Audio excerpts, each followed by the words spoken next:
মদিনার বাজার দিয়ে নবীজি যাচ্ছেন, নবীজির একটা ওট পছন্দ হয়েছে। তো নবী ওটের মালিকের কাছে গিয়ে জিজ্ঞেস করলেন, ভাইয়া এই ওটটার দাম কত? ওই দামাদামি হলো, নবী সে দামে কিনতে রাজি হলেন, কিন্তু নবীর কাছে তখন অর্থ ছিল না। তখন নবীজি ওনাকে বললেন, আপনি আমাকে ওটটা দেন, আমি এখনই গিয়ে আপনার সেই প্রাপ্যটা পাঠিয়ে দিচ্ছি। ওটের মালিক ওনাকে ওটটা দিয়ে দিলেন। আশেপাশে যারা ওটের মালিক ছিল সবাই জিজ্ঞেস করতেছে, এই পাগলা, তুমি কি যাকে ওট দিয়েছো তাকে চিনো? বলে যে না। নাম জানো?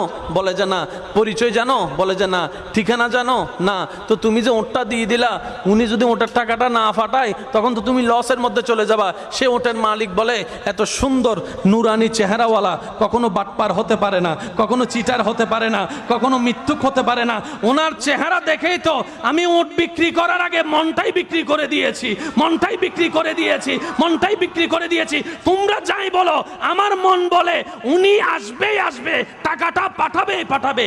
এই কথা বলতে না বলতে কিছুক্ষণ পরে নবীজির একজন সাহাবা এসে বলছেন, একটু আগে একজনে ওট নিয়ে গিয়েছেন, কাছ থেকে ওটের মালিকটাকে একটু দেখতে চাই। উনি বলেন যে আমার থেকে।